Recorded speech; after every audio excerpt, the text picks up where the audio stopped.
President Anderson, members of the faculty, Board of Trustees, distinguished guests, my old colleague, Senator Bob Byrd, who has earned his degree through many years of attending Knight Law School, while I am earning mine in the next 30 minutes, distinguished guests, ladies and gentlemen. It is with great pride that I participate in this ceremony of the American University, sponsored by the Methodist Church, founded by Bishop John Fletcher Hurst, and first opened by President Woodrow Wilson in 1914. This is a young and growing university, but it has already fulfilled Bishop Hurst's enlightened hope for the study of history and public affairs in a city devoted to the making of history and to the conduct of the public's business. By sponsoring this institution of higher learning for all who wish to learn, whatever their color or their creed, the Methodists of this area and the nation deserve the nation's thanks. And I commend all those who are today graduating. Professor Woodrow Wilson once said that every man sent out from a university should be a man of his nation as well as a man of his time. And I'm confident that the men and women who carry the honor of graduating from this institution will continue to give from their lives, from their talents, a high measure of public service and public support. There are few earthly things more beautiful than a university, wrote John Masefield in his tribute to English universities, and his words are equally true today. He did not refer to towers or to campuses. He admired the splendid beauty of a university because it was, he said, a place where those who hate ignorance may strive to know, where those who perceive truth may strive to make others see. I have therefore chosen this time and place to discuss a topic on which ignorance too often abounds and the truth too rarely perceived, and that is the most important topic on earth, peace. What kind of a peace do I mean, and what kind of a peace do we seek? Not a Pax Americana enforced on the world by American weapons of war, not the peace of the grave or the security of the slave. I am talking about genuine peace, the kind of peace that makes life on earth worth living, the kind that enables men and nations to grow and to hope and build a better life for their children. Not merely peace for Americans, but peace for all men and women. Not merely peace in our time, but peace in all time. I speak of peace because of the new face of war. Total war makes no sense in an age where great powers can maintain large and relatively invulnerable nuclear forces and refuse to surrender without resort to those forces. It makes no sense in an age where a single nuclear weapon contains almost 10 times the explosive force delivered by all the Allied air forces in the Second World War. It makes no sense in an age when the deadly poisons produced by a nuclear exchange would be carried by wind and water and soil and seed to the far corners of the globe and to generations yet unborn. Today, the expenditure of billions of dollars every year on weapons acquired for the purpose of making sure we never need them is essential to the keeping of peace. But surely the acquisition of such idle stockpiles, which can only destroy and never create, is not the only, much less the most efficient, means of assuring peace.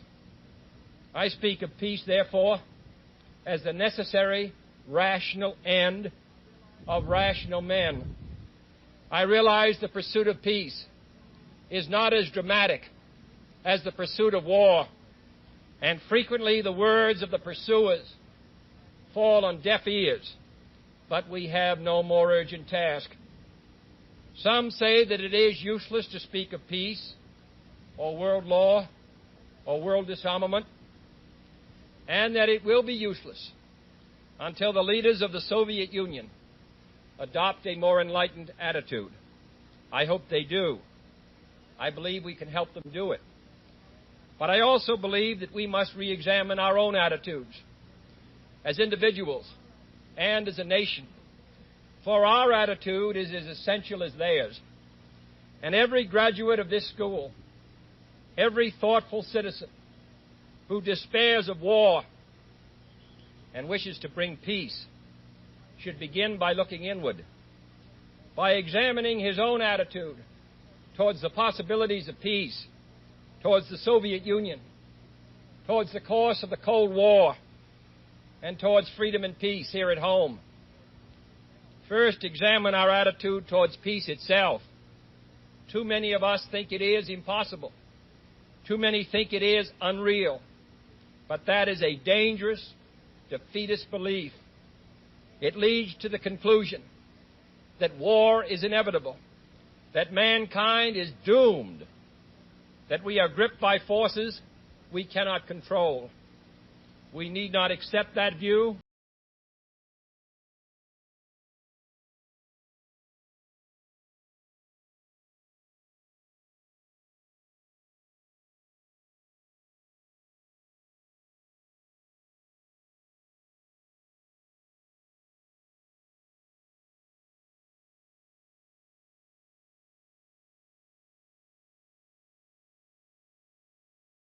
Infinite concept of universal peace and goodwill, of which some fantasies and fanatics dream. I do not deny the value of hopes and dreams, but we merely invite discouragement and incredulity by making that our only and immediate goal. Let us focus instead on a more practical, more attainable peace, based not on a sudden revolution in human nature, but on a gradual evolution in human institutions, on a series of concrete actions and effective agreements which are in the interests of all concerned. There is no single simple key to this peace, no grand or magic formula to be adopted by one or two powers. Genuine peace must be the product of many nations, the sum of many acts. It must be dynamic, not static, changing to meet the challenge of each new generation. For peace is a process, a way of solving problems. With such a peace, there will still be quarrels and conflicting interests, as there are within families and nations. World peace, like community peace, does not require that each man love his neighbor. It requires only that they live together in mutual tolerance, submitting their disputes to a just and peaceful settlement. And history teaches us that enmities between nations, as between individuals, do not last forever. However fixed our likes and dislikes may seem, the tide of time and events will often bring surprising changes in the relations between nations and neighbors. So let us persevere. Peace need not be impractical, and war need not be inevitable. By defining our goal more clearly, by making it seem more manageable and less remote, we can help all people to see it, to draw hope from it, and to move irresistibly towards it. And second, let us re-examine our attitude towards the Soviet Union. It is discouraging to think that their leaders may actually believe what their propagandists write. It is discouraging to read a recent authoritative Soviet text on military strategy and find on page after page wholly baseless and incredible claims, such as the allegation that American imperialist circles are preparing to unleash different types of war, that there is a very real threat of a preventative war being unleashed by American imperialists against the Soviet Union, and that the political aims, and I quote, of the American imperialists are to enslave economically and politically the European and other capitalist countries and to achieve world domination by means of aggressive war, unquote. Truly, as it was written long ago, the wicked flee when no man pursueth.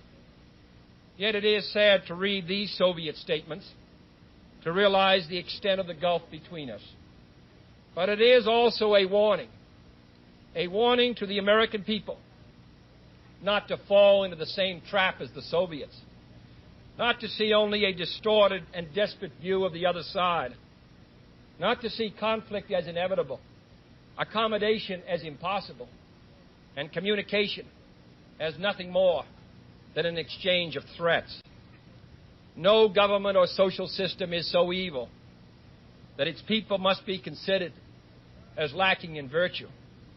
As Americans, we find communism profoundly repugnant as a negation of personal freedom and dignity. But we can still hail the Russian people for their many achievements in science and space, in economic and industrial growth, in culture, in acts of courage.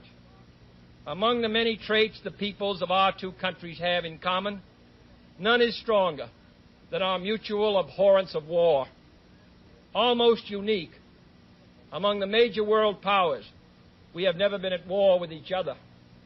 And no nation in the history of battle ever suffered more than the Soviet Union in the Second World War. At least 20 million lost their lives. Countless millions of homes and families were burned or sacked. A third of the nation's territory, including two-thirds of its industrial base, was turned into a wasteland, a loss equivalent to the destruction of this country east of Chicago. Today, should total war ever break out again, no matter how, our two countries will be the primary target. It is an ironic but accurate fact that the two strongest powers are the two in the most danger of devastation. All we have built, all we have worked for, would be destroyed in the first 24 hours. And even in the Cold War, which brings burdens and dangers to so many countries, including this nation's closest allies, our two countries bear the heaviest burdens. For we are both devoting massive sums of money to weapons that could be better devoted to combat ignorance, poverty, and disease. We are both caught up in a vicious and dangerous cycle, with suspicion on one side breeding suspicion on the other, and new weapons begetting counterweapons. In short, both the United States and its allies, and the Soviet Union and its allies, have a mutually deep interest in a just and genuine peace and in holding the arms race. Agreements to this end are in the interests of the Soviet Union as well as ours, and even the most hostile nations can be relied upon to accept and keep those treaty obligations, and only those treaty obligations, which are in their own interest. So let us not be blind to our differences, but let us also direct attention to our common interests and the means by which those differences can be resolved. And if we cannot end now our differences, at least we can help make the world safe for diversity. For in the final analysis, our most basic common link is that we all inhabit this small planet. We all breathe the same air. We all cherish our children's futures. And we are all mortal. Third, let us re-examine our attitude towards the Cold War, remembering we're not engaged in a debate, seeking to pile up debating points. We are not here distributing blame or pointing the finger of judgment. We must deal with the world as it is, and not as it might have been had the history of the last 18 years been different. We must therefore persevere in the search for peace, in the hope that constructive changes within the communist bloc might bring within reach solutions which now seem beyond us. We must conduct our affairs in such a way that it becomes in the communist interest to agree on a genuine peace, and above all, while defending our own vital interests, nuclear powers must avert those confrontations which bring an adversary to a choice of either a humiliating retreat or a nuclear war. To adopt that kind of course in the nuclear age would be evidence only of the bankruptcy of our policy or of a collective death wish for the world. To secure these ends, America's weapons are non-provocative, carefully controlled, designed to deter, and capable of selective use. Our military forces are committed to peace and disciplined in self-restraint. Our diplomats are instructed to avoid unnecessary irritants and purely rhetorical hostility, for we can seek a relaxation of tensions without relaxing our guard. And for our part, we do not need to use threats to prove we are resolute. We do not need to jam foreign broadcasts out of fear our faith will be eroded. We are unwilling to impose our system on any unwilling people, but we are willing and able to engage in peaceful competition with any people on earth. Meanwhile, we seek to strengthen the United Nations to help solve its financial problems, to make it a more effective instrument for peace, to develop it into a genuine world security system, a system capable of resolving disputes on the basis of law, of ensuring the security of the large and the small, and of creating conditions under which arms can finally be abolished. At the same time, we seek to keep peace inside the non-communist world, where many nations, all of them our friends, are divided over issues which weaken Western unity, which invite communist intervention, or which threaten to erupt into war. Our efforts in West New Guinea, in the Congo, in the Middle East, and the Indian subcontinent have been persistent and patient, despite criticism from both sides. We have also tried to set an example for others by seeking to adjust small but significant differences with our own closest neighbors in Mexico and Canada. Speaking of other nations, I wish to make one point clear. We are bound to many nations by alliances. These alliances exist because our concern and theirs substantially overlap. Our commitment to defend Western Europe and West Berlin, for example, stands undiminished because of the identity of our vital interests.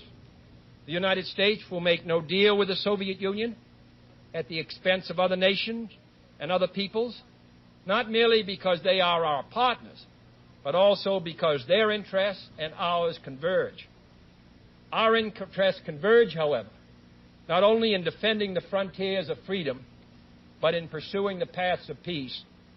It is our hope and the purpose of Allied policy to convince the Soviet Union that she, too, should let each nation choose its own future, so long as that choice does not interfere with the choices of others. The communist drive to impose their political and economic system on others is the primary cause of world tension today, for there can be no doubt that if all nations could refrain from interfering in the self-determination of others, the peace would be much more assured.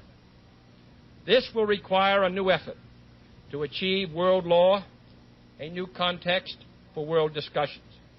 It will require increased understanding between the Soviets and ourselves. An increased understanding will require increased contact and communication. One step in this direction is the proposed arrangement for a direct line between Moscow and Washington to avoid on each side the dangerous delays, misunderstandings, and misreadings of others' actions which might occur at a time of crisis. We have also been talking in Geneva about our first step measures of arms controls, designed to limit the intensity of the arms race and reduce the risk of accidental war.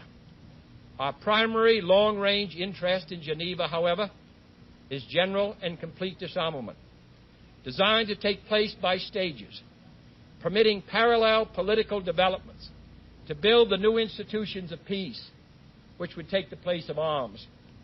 The pursuit of disarmament has been an effort of this government since the 1920s. It has been urgently sought by the past 3 administrations. And however dim the prospects are today, we intend to continue this effort, to continue it in order that all countries, including our own, can better grasp what the problems and the possibilities of disarmament are.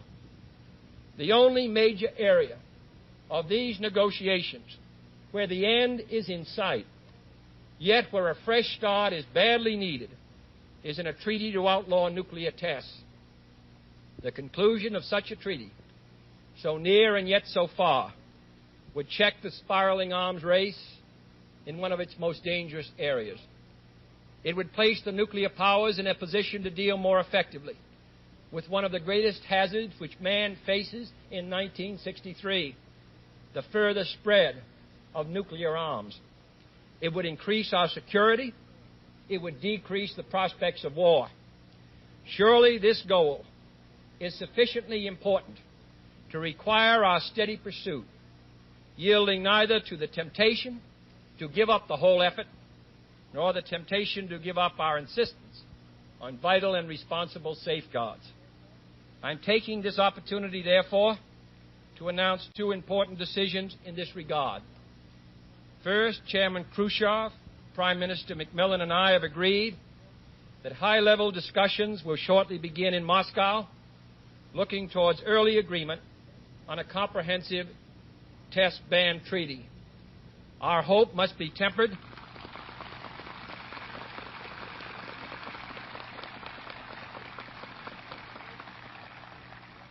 Our hopes must be tempered with the caution of history, but with our hopes go the hopes of all mankind.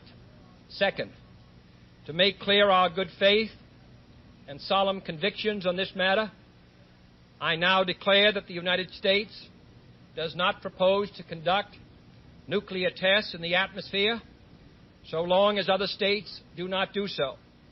We will not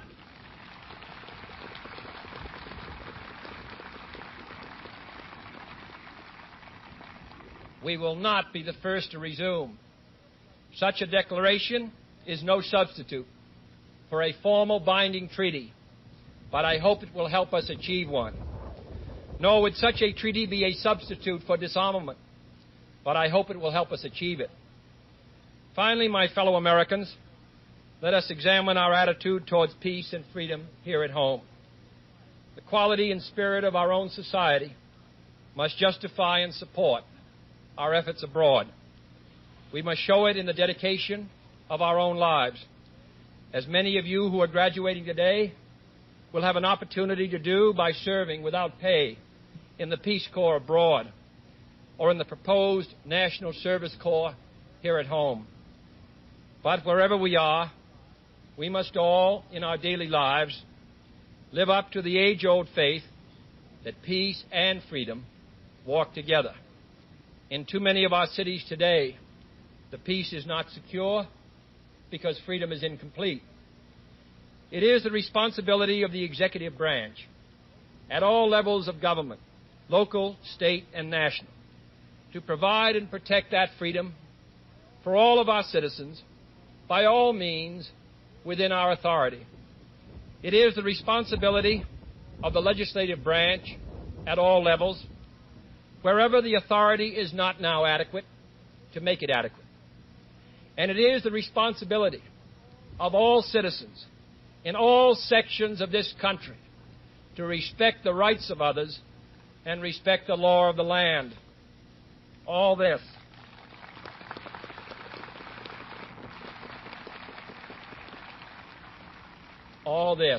is not unrelated to world peace. When a man's way please the Lord, the Scriptures tell us, he maketh even his enemies to be at peace with him. And is not peace, in the last analysis, basically a matter of human rights? The right to live out our lives without fear of devastation, the right to breathe air as nature provided it, the right of future generations to a healthy existence. While we proceed to safeguard our national interests, let us also safeguard human interests. And the elimination of war and arms is clearly in the interests of both. No treaty, however much it may be to the advantage of all, however tightly it may be worded, can provide absolute security against the risks of deception and evasion. But it can, if it is sufficiently effective in its enforcement, and it is sufficiently in the interest of its signers, offer far more security and far fewer risks than an unabated, uncontrolled, unpredictable arms race. The United States, as the world knows, will never start a war. We do not want a war. We do not now expect a war.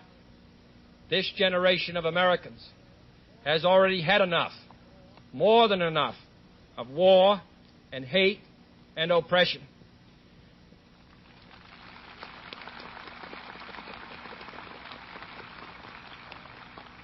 We shall be prepared if others wish it. We shall be alert to try to stop it.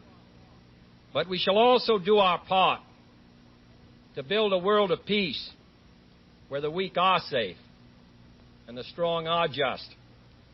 We are not helpless before that task or hopeless of its success. Confident and unafraid, we must labor on, not towards a strategy of annihilation, but towards a strategy of peace.